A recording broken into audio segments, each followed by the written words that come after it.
Dictation 120 शब्द प्रति minute start होगा 5 सेकंड बाद।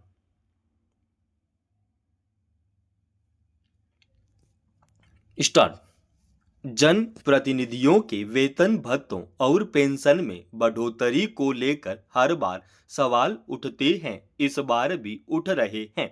सांसदों के वेतन में 24% की बढ़ोतरी की गई है। इसी तरह हर भत्ते और पेंशन में बढ़ोतरी हुई है। कहा जा रहा है कि महंगाई दर के मद्देनजर इस बढ़ोतरी का फैसला किया गया।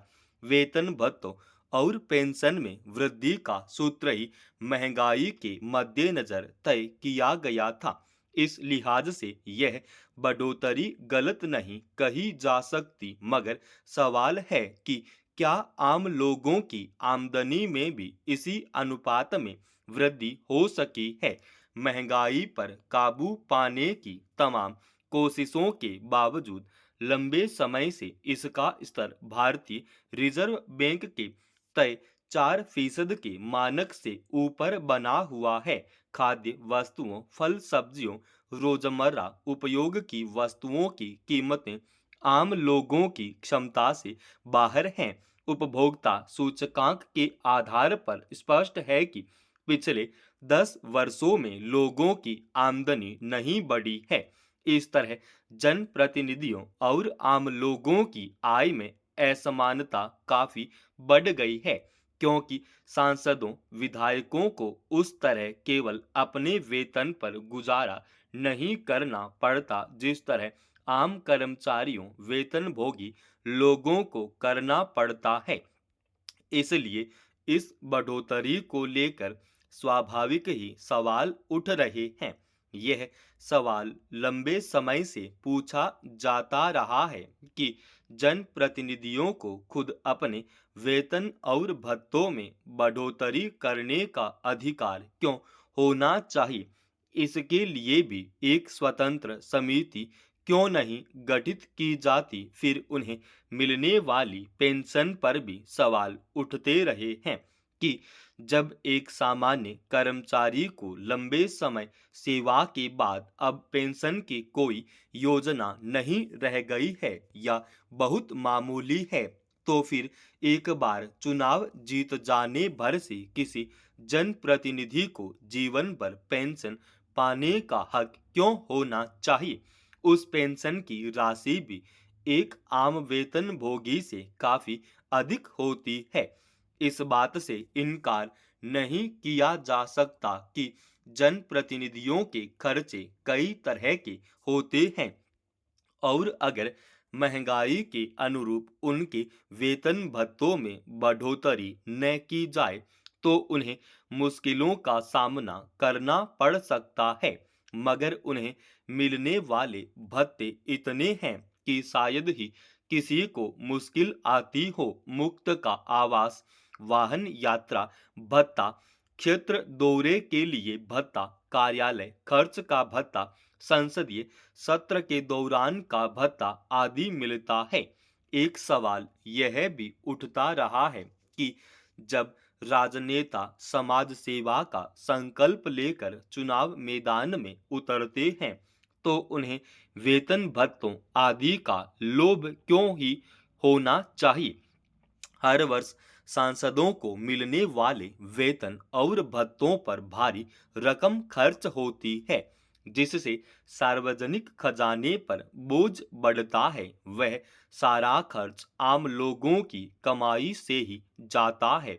तो यह पूछा जाना स्वाभाविक है कि आमजन की चिंता का दावा करने वाले जनप्रतिनिधि अपने ऊपर होने वाले सरकारी खर्च में कटौती पर विचार क्यों नहीं कर पाते। हमारे देश में जनप्रतिनिधियों पर कई देशों की तुलना में बहुत अधिक खर्च होता है। इसलिए भी यह बढ़ोतरी लोगों को खटकती है। महंगाई की तुलना में आय में बढ़ोतरी होनी ही चाहिए, लेकिन यह सिद्धांत जब केवल कुछ लोगों तक सीमित कर दिया जाता है तो अंगुलियां उठती हैं। इस पर विचार आखिर कौन करेगा। भाजपा के नेतृत्व वाली दिल्ली सरकार को कोई 26 साल बाद बजट पेश करने का मौका मिला है, उसमें उन सभी संकल्पों को धरातल पर उतारने का प्रयास है जिनकी चर्चा वह चुनाव के दौरान या उससे पहले करती आई है।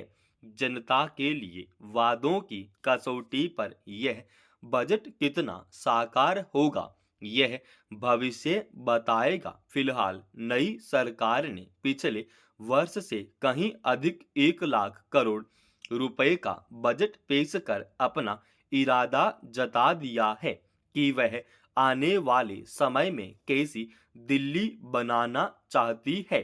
गौरतलब है कि इस बार का बजट परिव्यय 31.5% अधिक है, मगर सवाल यह है कि इस बढ़ी हुई राशि की व्यवस्था सरकार कहां से और कैसे करेगी।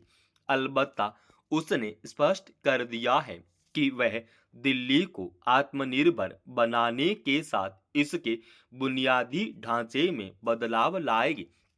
इसके लिए उसने बिजली, पानी और सड़क, सीवर सहित 10 क्षेत्रों पर अपना ध्यान केंद्रित किया है।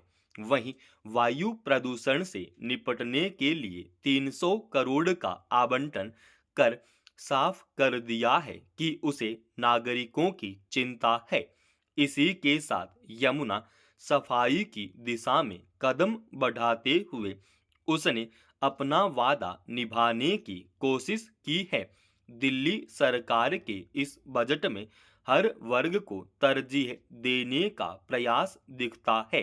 इस बार पूंजीगत व्यय को दोगुना किया गया है, मगर इस खर्च की पूर्ति कैसे होगी सरकार ने स्पष्ट नहीं किया है। दिल्ली में महिलाओं की सुरक्षा हमेशा गंभीर मुद्दा रही है। इसके लिए पूरी दिल्ली में 50,000 सीसीटीवी कैमरा लगाने के साथ बस यात्रा के लिए महिलाओं को कार्ड जारी करने की पहल उचित ही है। इस बजट में सरकार ने कुछ लक्ष्य तय किए हैं। यह एक बड़ा दायित्व है।